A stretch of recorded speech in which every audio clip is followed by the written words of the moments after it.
மீன் சாப்பிட்டா உயிருக்கே ஆபத்தாங்க.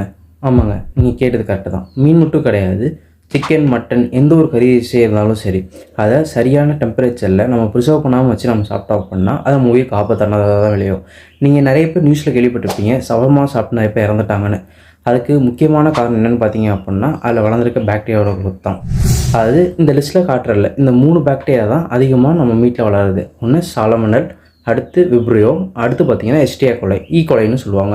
ஸோ இந்த பாக்டீரியாஸ் தான் அதிகமாக வந்து இறைச்சியாக வளருது. இது வந்து எப்படி அப்படின்னா நம்மளால் அதை எப்படி கண்டுபிடிக்க முடியும் அப்படின்னா நம்மளால் முடியாது. மைக்ரோ ஆர்கனிசம் எதாக இருந்தாலுமே ஒரு மைக்ரோஸ்கோப் உதவி இல்லாமல் நம்மளால் கண்டுபிடிக்க முடியாதுங்க. அது கொஞ்சம் கொஞ்சமாக அதில் வந்து வளர்ந்துக்கிட்டே இருக்கும். அது எவ்வளோ தூரம் காற்றுக்கும் இல்லை ஒரு அழுக்கான தண்ணியிலேயே எக்ஸ்ப்ளோர் ஆகுதோ அவ்வளோ தூரம் வளர்ந்துக்கிட்டே இருக்குங்க. நம்ம வீட்டில் இருக்க டேப் வாட்டர்லையுமே பாக்டீரியாஸ் வளர்ந்துட்டு தான் இருக்கும். என்னென்னா இந்த 3 பாக்டீரியா மட்டும் இல்லாமல் இன்னும் நிறைய இருக்குது. ஆனால் இந்த 3 தான் முக்கியமாக இறைச்சியில் அதிகமாக வளருது. ஸோ இதனால் என்னென்னா இது எவ்வளோ தூரம் அதிகமாக பாப்புலேஷனில் க்ரோத் இன்க்ரீஸாக இருக்கோ அதை பொறுத்து இதோட பாதிப்பு நமக்கு இருக்குங்க. அது ரொம்ப பழைய கறி ஆகிடுச்சு அப்படின்னா சில டைம் அதில் பச்சையாக ஒரு இது வளர்ந்துக்கிறத பார்க்கலாம். அது எல்லாமே பாக்டீரியா தான். அவ்வளோ ரேஞ்சுக்கு போயிடுச்சு அப்படின்னா கன்ஃபார்மாக சாப்பிட்டா நம்ம உயிர் நம்மளை விட்டு பிரியதை யாராலையும் தடுக்க முடியாதுங்க. நல்லா கண்டுபிடிக்க முடியாதுங்க. பட் அதை நம்மளால் ப்ரிசர்வ் பண்ண முடியும். அது எப்படின்னு கேட்டிங்க அப்படின்னா கரெக்டான டெம்பரேச்சரில் ஃபிஷ்ஷோ, சிக்கனோ, மட்டனோ எதாக இருந்தாலும் மெயின்டைன் பண்ணுறது தான். அதாவது எப்பயுமே சிக்கன், மட்டன், ஃபிஷ் எல்லாத்தையுமே வந்து ஃப்ரீசரில் தான் வைக்கணும்பாங்க. அதாவது ஃப்ரிட்ஜ் இருக்குது அப்படின்னா அது மேலே ஃப்ரீசரில் தான் வைக்கணும்பாங்க. அப்போ தான் அது 0 to 4 டிகிரி செல்சியஸ் இருக்கும். எக்காண்டா கொண்டும் அது கீழே வச்சு செல்ஃபில் வைக்கக்கூடாது. அப்படி வைக்கணும் என்ன ஆகும் அப்படின்னு பார்த்தீங்க அப்படின்னா அதில் ஈஸியாக பாக்டீரியா க்ரோ ஆரம்பிச்சிடும். ஃப்ரோசன் கண்டிஷனில் இருக்கிறப்ப அவ்வளோ க்ரோத் ஸ்லோவாக இருக்கும். அதே நம்ம நார்மல் இதுக்கு எக்ஸ்ப்ளோர் பண்ணுறப்ப அது க்ரோத் ரொம்ப ஸ்பீடாக இருக்கும்.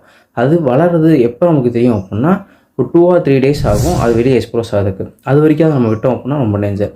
அது ஓரளவு பாப்புலேஷன் கம்மியாக வளர என்னென்னா அது பெருசாக எக்ஸ்ப்ளோர் ஆகாது. பட் இருந்தாலும் அது நமக்கு ஆபத்தில் தான் போய் முடியும். ஸோ இதை தான் நாங்கள் டுடூஸில் ப்ரிசர்வ் பண்ண நினைக்கிறோம். ஸோ உங்களுக்கு வீட்டுக்கு வந்து சேர எல்லா மீனையுமே கரெக்டான டெம்பரேச்சர் நாங்கள் மெயின்டைன் பண்ணி கொண்டு வந்து கொடுக்குறோம். அதனால் அதில் இருக்க பாக்டீரியாவோட க்ரோத்தை நாங்கள் ரொம்ப கண்ட்ரோல்டாக வச்சுக்கிறோம். பாக்டீரியா வந்து வளராதான்னு கேட்டிங்க அப்படின்னா கன்ஃபார்ம் ரொம்ப சூப்பர் ஸ்பீசிஸான கண்டிஷனில் கூட பாக்டீரியா இருக்கும். ஒரு பால்கனிக் எக்ஸ்பிரஷன் இருக்க இடத்துலையுமே பாக்டீரியா வளரும். அதே நேரத்தில் பார்த்திங்க அப்படின்னா ரொம்ப கூலாக கண்டிஷனில் இருக்கும். ஆனால் இந்த பாக்டீரியாஸ் வந்து அந்த டெம்பரேச்சர் அந்த கண்டிஷன்லேயும் வளர்கிறதுக்கு ஏற்ற மாதிரி இல்லை. அதுதான் இயற்கை. ஸோ அது இந்த டெம்பரேச்சரில் இது க்ரோ பண்ண வர்றது கிடையாது. மேக்ஸ் டு மேக்ஸ் டைம் ஏதாவது எஸ்பெஷல் கேஸில் அதில் இருக்க ஏதாவது ஒரு ஸ்பீசிஸ் வளரலாம். பட் அது வந்து டாக்ஸிக்காக இருக்குமோ அப்படிங்கிறத டிரைவ் பண்ண முடியாது. பட் மேக்ஸ் டு மேக்ஸ் இது இருக்காது. அதை ப்ரிசர்வ் பண்ணுறதுக்காக தான் நாங்கள் டுடூஸில் கரெக்டான டெம்பரேச்சர் மெயின்டைன் பண்ணி உங்கள் வீட்டில் வந்து கொடுத்துட்ருக்கோம். அதை வந்து தொடர்ந்து பண்ணிக்கிட்டு இருக்கோம். தேங்க்யூ.